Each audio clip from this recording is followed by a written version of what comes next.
ఓం సాయిరాం. మన బాబా భక్తులందరికీ నమస్కారం అండి. అందరూ ఎక్కడున్నా కూడా బాబా గారి దయ వల్ల అష్టైశ్వర్యాలతో ఆరోగ్య అభివృద్ధితో ఉండాలని చెప్పి ఆ బాబా గారి తరపున నేను కూడా మనస్ఫూర్తిగా అయితే కోరుకుంటున్నాను. ఈ రోజు వీడియోలో ఆ బాబా గారి తరపున మనకు వచ్చినటువంటి సందేశం ఏమిటి అంటే కనుక, రేపటి రోజున తెల్లవారితే మీ ఇంట్లో ఒక అద్భుతాన్ని నేను చూపించబోతున్నాను. ఈ సాయి పైన నమ్మకం ఉంటే నేను చెప్పినటువంటి సందేశాన్ని ఆలకించి చూడు అని బాబా గారు ఈ రోజు ఒక చక్కటి సందేశం ద్వారా మన ముందుకైతే వచ్చారండి. మరి బాబాగారు చెప్పేటటువంటి సందేశాన్ని పూర్తిగా వినండి. బాబాగారు ఈరోజు మనకు ఒక అద్భుతమైనటువంటి సందేశాన్ని తీసుకొచ్చారు. అంటే అందులో ఉన్నటువంటి అర్థం పరమార్థం ఏమిటి అంటే, మీరు తప్పకుండా మేషరాశి వారికి ఏప్రిల్ 7, 8, 9 తేదీల్లో ఆ బాబాగారికి అనుగ్రహం గట్టిగా ఉండబోతుంది. ఆ బాబాగారు ఏదైతే చెప్పారో మీకు ఖచ్చితంగా అదే జరుగుతుంది. ఇప్పుడే పూర్తిగా వినండి. ఇప్పుడు మేమేం చెప్తున్నామో మీకు పూర్తిగా అర్థమవుతుంది. ఈ వీడియో కనుక మీకు మనస్ఫూర్తిగా నచ్చినట్లయితే తప్పకుండా ఈ వీడియో కింద ఓం సాయిరామ్ అని కామెంట్ చేయడం మాత్రం మర్చిపోకండి. అలాగే ఈ వీడియోకి మీరు ఒక చిన్న లైక్ చేయడం వల్ల మరికొంతమంది బాబా భక్తులకి ఈ వీడియో చేరే అవకాశం ఉంటుంది. అలాగే మాకు కూడా ఎంతో ఆనందాన్ని కలిగిస్తుందండి మీరు ఇచ్చే ఒక చిన్న లైక్. అలాగే మన ఛానల్ ఇంకా ఎవరైనా సబ్స్క్రైబ్ చేసుకొని వాళ్ళు ఉంటే దయచేసి సబ్స్క్రైబ్ చేసుకొని మాకు సపోర్ట్ అయితే ఇవ్వండి ఫ్రెండ్స్. వీడియోలోకి అయితే వెళ్ళిపోదాం. తెల్లవారితే మీ ఇంట్లో ఆ బాబా మీకు తప్పకుండా ఒక మంచి అద్భుతాన్ని అయితే చూపించబోతున్నాడు. ఇక నిర్లక్ష్యం చేయకుండా ఇప్పుడే విను. తప్పకుండా నీ జీవితం మారుతుందమ్మా. నేను మారుస్తాను. అలా మార్చటం నా బాధ్యత. ఒక తండ్రిలాగా నేనే కదా అన్నీ చేసి పెట్టాలి. ఇక నువ్వు నిశ్చింతగా ప్రశాంతంగా ఉండు. నీ జీవితాన్ని నీకు నచ్చినట్లుగా ఇక నేను మార్చబోతున్నాను. నీ బాబా మీకు అన్నీ చేయబోతున్నాడు ఇక మీకోసం. ఇక నువ్వు ప్రశాంతంగా ఉంటావు కదూ, ఇలా అని బాబా గారు మనకి చెప్తున్నారండి. మరి ఇక ఏదైనా సరే అంటే తెల్లవారితే మనకి బాబా గారు ఏం జరుగుతుందో ఇప్పుడు మనకి ఇక తప్పకుండా ఆ బాబా గారి యొక్క మాటల్లోనే తెలుసుకుందాం. ఆ బాబా గారు ఏమంటున్నారు అంటే గనక, తల్లి ఇప్పుడు నువ్వు ఒంటరివి అని ఎందుకు అనుకుంటున్నావు చెప్పు. ఎవరూ నీకు తోడు లేరని, నీ పక్కన ఎవరూ నిలబడడం లేదని ఎందుకు అనుకుంటున్నావు? ఎన్నో సందర్భాల్లో నేను నీకు చెప్పాను కదా, నీకు నేను తోడున్నాను కదా, అన్ని విధాలుగా నీకు నేను నీ పక్కనే ఉంటూ అన్నిట్లో ధైర్యం చెప్తూ తోడు నీడగా ఉన్నాను. మరి ఆ ధైర్యం ఏమైపోయింది? ఎందుకు నువ్వు నా మీద ఉన్నటువంటి నమ్మకాన్ని పోగొట్టుకుంటున్నావు?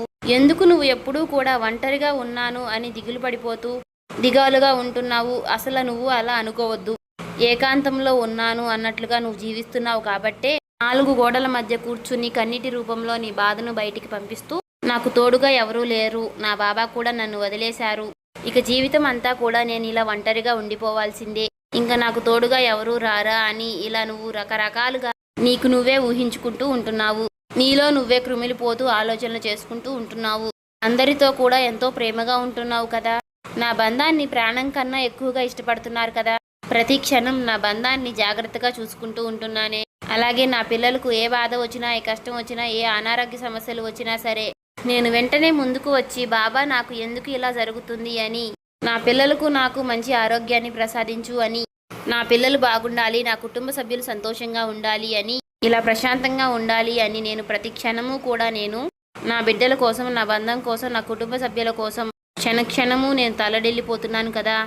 మరి ఎందుకని బాబా నన్ను ఎవరు కూడా పట్టించుకోవడం లేదు, అసలు నన్ను ఎందుకు ఎవరు కూడా నన్ను అర్థం చేసుకోవడం లేదు అని బాధపడుతూ ఉన్నావు కదా. నేను చెప్పినవన్నీ కూడా అక్షర సత్యాలే బాబా అని నువ్వు అంటున్నావు కదమ్మా. ఇవన్నీ కూడా ప్రస్తుతం నువ్వు అవన్నీ కూడా అనుభవిస్తూనే ఉన్నావు. నీ మనసులో ఇవన్నీ కూడా ప్రశ్నలు తిరుగుతూ ఉన్నాయి కదా. అయితే నీ బాబా యొక్క సమాధానం నువ్వు తప్పకుండా విను. నీ బంధం నిన్ను పట్టించుకోవడం లేదు అని, నీ పిల్లలు కూడా నిన్ను లెక్క చేయడం లేదని, కుటుంబంలో ఎవరు నిన్ను అర్థం చేసుకోవడం లేదని, నీ మనసులో ఉన్నటువంటి బాధని ఎవరు పట్టించుకోవడం లేదని ఎక్కువగా దిగులు పడుతూ ఉన్నావు కదా. నేను ఒంటరిని అని నువ్వు కూలిపోతూ ఉన్నావు కూడా. చాలాసార్లు కూడా ఇలా ఏడుస్తూ దుఃఖిస్తూ కూర్చున్నావు. ఎక్కడికి వెళ్ళాలో తెలియదు. ఈ 4 గోడల వద్ద ఈ జీవితాన్ని గడపలేకపోతున్నాను. నాకు కూడా బయటికి వెళ్ళాలని, అందరితో సంతోషంగా ఉండాలని, అందరితో కలిసి సమయాన్ని కేటాయించాలి అని ఎంతో ఆశగా ఉంటుంది.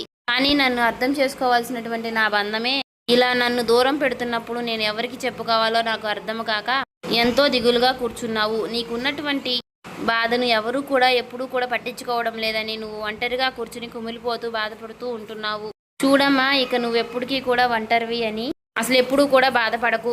అసలు నీ మీద ఎవరు ఎక్కువ ప్రేమను చూపిస్తున్నారో, అలాగే ఎవరు నీ మీద ఎక్కువ గౌరవాన్ని చూపుతూ ఉన్నారో, ఎవరు నీతో ఎక్కువగా మంచిగా ప్రవర్తిస్తూ ఉన్నారో, ఎవరైతే నీకు మంచి చెప్తున్నారో, ఎవరు నీకు చెడు చేస్తున్నారో, ఇక నువ్వు కూడా వాళ్ళతో అలాగే ప్రవర్తించి చూడు. ఒకటి మాత్రం గుర్తుపెట్టుకో, నీ కుటుంబం నిన్ను ఏదో అంటుందని, నేను కూడా నిన్ను అర్థం చేసుకోవడం లేదు అని, వాళ్ళ పైన ఉన్నటువంటి కోపాన్ని మాత్రం ఇంకా ఇంకా పెంచుకోవద్దు. ఎంత కాదనుకున్నా వాళ్ళు నీ కుటుంబ సభ్యులే కదా చెప్పు. ఎందుకంటే నీ కుటుంబ సభ్యులలో నువ్వు ఎవరు ఏదన్నా సరే నువ్వు బాగుండాలనే వాళ్ళు ఒక మాట అన్నా సరే వాళ్ళు అలాగే చెప్తారు. వాళ్ళు అర్థం చేసుకోలేకపోయినా సరే నీ మంచే కోరుకుంటూ ఉంటారు. అందుకనే వాళ్ళ మాటలు వారు కొంచెం కటువుగా మాట్లాడినప్పటికీ కూడాను వారిని అర్థం చేసుకోవడానికి నువ్వు ప్రయత్నించు తల్లి. ఎవరూ లేరని వాళ్ళకే తెలుస్తుంది మనుషుల విలువ, బంధం విలువ. ఎలా ఉంటారు అని మనిషి ఉన్నప్పుడు తెలియదు కదా. కాబట్టి అర్థం చేసుకో, నీకు అన్నీ అర్థమవుతాయి. వాళ్ళు కొద్ది రోజుల్లో నీతో తప్పకుండా మాట్లాడుతారు. మాట్లాడకపోతే ఇంకా వాళ్ళు నాతో మాట్లాడడం లేదు, నన్ను అర్థం చేసుకోవడం లేదు బాబా అని నా వద్దకు వచ్చావో నేను వాళ్ళు మాట్లాడేలాగా తప్పకుండా చేస్తాను. చూడమ్మా ఎంత దిగులుగా ఉన్నావో. నువ్వు నిజమైనటువంటి బాధను ఎప్పుడు అనుభవిస్తున్నావో తెలుసా. నీ పరిస్థితిని నీ కుటుంబంతో పంచుకొని వారి కుటుంబంలో మనుషులు ప్రేమానురాగాలతో ఆప్యాయతో ఉండాలని కానీ ఏదీ తెలియకుండా ఒకరి మీద ఒకరు అనుమానంతో కోపంతో నిన్ను బాధ పెట్టిన తర్వాత వారిని కూడా బాధ పెట్టడం, అర్థం చేసుకోలేదని నువ్వు వారిని విస్మరించాలి అని చేస్తే మాత్రం కుటుంబం చిన్న భిన్నం అవుతుంది. నీ కుటుంబం పైన ఉన్నటువంటి నీ అభిప్రాయాన్ని ఎచ్చెలుగా చెప్పుకోవచ్చు. అంతేకాని మాట పట్టింపుల్ని, బంధాలని దూరం చేసుకోవడం కానీ అలా చేసుకోకూడదు. నీ గురించి వారి మనసులో వాళ్ళు ఏమనుకుంటున్నారో తెలియదు కదా. కానీ వారికి ఉన్నటువంటి టెన్షన్లు, వారికి ఉన్నటువంటి బిజీ లైఫ్, బిజీ పనులు వారిని అలా మార్చేస్తుందన్నమాట. కాబట్టి ఒకరు ఎవరు ఎలా ప్రవర్తించినా సరే అలానే తిరిగి నువ్వు మళ్ళీ వాదనకు దిగితే ఇది చాలా అనార్థంగా ఉంటుంది. కాబట్టి వారి మనసును నువ్వు అర్థం చేసుకో. అపార్థం ఎప్పుడూ కూడా చేసుకోవద్దు. ఒక మెట్టు దిగితే గానీ అప్పుడే కదా మనకి బంధాల విలువ తెలిసి వారి యొక్క విలువ అనేది మనకి అర్థమయ్యేది. ఇలాంటివి జీవితంలో నువ్వెప్పుడూ కూడా మర్చిపోవద్దు. నీ మంచిని కోరి చెప్తున్నాను. ఈ సమాజంలో ఇప్పుడున్నటువంటి రోజుల్లో మన మంచి కోరేవారు చాలా అరుదుగా ఉంటారు. అలాంటి వారిని ఎప్పటికీ కూడా మనం దూరం చేసుకోకూడదు. మన వాళ్లే కదా, మన మంచి కోరే వాళ్లే కదా, మనకి మంచి చేసే వాళ్లే కదా అనుకొని మనల్ని కసురుకుంటే ఏమైందిలే, మనల్ని ఒక మాట అంటే ఏమైందిలే అని అనుకుంటే మాత్రం అలా ఎప్పుడైతే నువ్వు మంచిగా ఆలోచిస్తావో కుటుంబ సభ్యులపైన భేదాభిప్రాయం అనేది ఏర్పడదు. ఏదైనా నీకు సమస్య వస్తే అన్నీ కూడా ఈ బాబాయ్కి చెప్పుకుంటావు కదా, ఏదైనా నీకు నేను సరిచేస్తాను కదా, నీకంతా కూడా నేను ఏది కూడా చెడు జరగకుండా చూసుకుంటాను. నువ్వేంటో నీ కుటుంబానికి నువ్వు అర్థమయ్యేలాగా చేయాలి.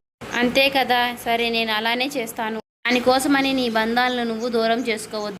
ఎవరు ఎప్పుడు ఎక్కడ ఎలా ఉండాలి, ఎదుటి వారితో ఎలా ప్రవర్తించాలి అనేది నీకు నేను బాగా నేర్పిస్తాను. అలాగే అందరితో మంచిగా ఉన్నా సరే చేతగాని తనమే అవుతుంది కాబట్టి అది నీలో లోపమే అవుతుంది. ఎందుకంటే ప్రతిసారి మోసం చేసేవారికి మళ్ళీ అవకాశం అనేది ఇవ్వకూడదు. అలా ఇవ్వకూడదు కదా, జాగ్రత్త పడాలి. మంచితత్వం ఏమిటి అంటే పక్కన వాళ్ళు ఎవరు ఏది చెప్పినా 1కి 4 సార్లు నువ్వు ఆలోచించు. గుడ్డిగా నమ్మకు, సొంత నిర్ణయాలు తీసుకోకు. అలా అని చెప్పేసి నీకు ఎలా వెళితే మంచి జరుగుతుందో, నీ కుటుంబానికి ఏదైతే మంచి చేస్తుందో అని చెప్పేసి ఆ నిర్ణయమే నువ్వు తీసుకోవాలి. అలా అని ఖచ్చితంగా నువ్వు నీ కుటుంబ సభ్యుల్ని ఖచ్చితంగా అర్థం చేసుకోవాలి. ముందుగా నువ్వు చేసేటటువంటి పని ఏదైనా సరే అది ఎదుటి వారికి నచ్చాలి. ఇలా అని మాత్రం నువ్వెప్పుడూ ఆలోచించుకు. అందరూ మంచిగా ఉండాలని మాత్రం కోరుకో. తప్పకుండా విజయం అనేది వస్తుంది. కానీ అలానే వజ్రాన్ని వజ్రంతోనే కొయ్యాలి, ముళ్ళును ముళ్ళుతోనే తీయాలి అని అంటారు కదా. చూడమ్మా, నీకు ఎవరూ లేరు అనే భావం నుంచి నువ్వు మొదటిగా బయటపడు. నీ మనసులో ఉన్నటువంటి ఆ బాధను ఖచ్చితంగా నువ్వు తొలగించు. ఆ టెన్షన్ లైఫ్ని, ఆ బిజీ అయినటువంటి గందరగోళం యొక్క లైఫ్ని, అలాంటి ఆలోచనలు నువ్వు ముందుగానే బయటకు తీసేయి. ఎవరు ఎందుకు లేరు, అందరూ కూడా నీ చుట్టూనే ఉన్నారు. కానీ వారిని నువ్వే అర్థం చేసుకోవడం లేదు. మనసును ప్రశాంతంగా ఉంచుకునేటందుకు ప్రయత్నించు. నీ పైన అరిచే వారందరూ కూడా నీకు శత్రువులు కారు. నీ మంచి కోరేవారై ఉంటారని గుర్తుపెట్టుకో. అలా అని మాత్రం నీ కుటుంబాన్ని నువ్వెప్పుడూ కూడా దూరం చేసుకోవద్దు. వారిని అపార్థం చేసుకోవద్దు. ఒంటరి అనే భావన నిన్ను ఇంకాస్త తినేస్తుంది. మనసులోకి అలాంటి భావనలను అసలు రానివ్వద్దు. ఎలాంటి సందర్భాలైనా సరే, ఎలాంటి సమస్యలైనా సరే నీతో కలిసి నడవడానికి నీ బాబా ఎప్పుడూ కూడా సిద్ధంగానే ఉన్నారు. అలా అయితే ఎవరి కోసమని నువ్వు ఈ భూమిపై ఎవరి కోసమైనా అడుగు పెట్టలేదు. కేవలం నీ జీవితం, నీ కోసం నువ్వు వచ్చావు అంతే. నీకు అదృష్టం ఉంది కాబట్టి నువ్వు ఈ మానవ జన్మని నువ్వు ఎత్తావు. అన్నిటికీ కూడా నువ్వు సిద్ధమయ్యావు. అందరికీ ఇలా జరుగుతుందో చెప్పు? ఇది సాధ్యం కాదమ్మా. ఇలా చూడు, ఎంతో అదృష్టం ఉంటేనే ఇలాంటి జన్మ నీకు దక్కదు. కాబట్టి నువ్వు అర్థం చేసుకో, సంతోషాన్ని పొందు. లేనిపోని దుఃఖాలతో ఇలా జీవితాన్ని గడిపేయడం నిజంగా అది నీ పిరికితనం అనేది తప్పకుండా అవుతుంది. నీ అజ్ఞానం కూడా అవుతుంది. నీ సంతోషం కోసం, నీ పిల్లల సంతోషం కోసం మంచిగా జీవితాన్ని జీవించు. అలాగే నీ కుటుంబ సభ్యుల కోసం నువ్వు జీవించు. చూడమ్మా, నీ వరకు ఎంతవరకు కష్టం వస్తే దాన్ని నువ్వు ఎంతవరకు దూరంగా ఉంచాలి అనేది, అది ఎంతవరకు దూరం పెట్టాలి అనేది నీ వంతు ప్రయత్నం నువ్వు చెయ్యి. నీకు నేను సాయం ఉంటాను. అప్పుడే నువ్వు నీకు జరుగుతున్నటువంటి నష్టాల యొక్క విలువను నువ్వు తెలుసుకోగలవు. నీ కలలన్నీ నిజమవ్వాలని నువ్వెంతో ప్రయత్నిస్తూ ఉన్నావు కదా. ఇక నువ్వు అన్ని రకాలుగా ప్రయత్నించిన కళలన్నీ కూడా నీ కళ్ళ ముందుకు వస్తాయి. నువ్వు కన్న కళలన్నీ కూడా సహకారం అవుతాయి. నీ మనసంతా నువ్వు ఏదో ఒంటరిగా కోల్పోయినటువంటి జీవితం నీకు అనిపిస్తూ ఉంది కదా.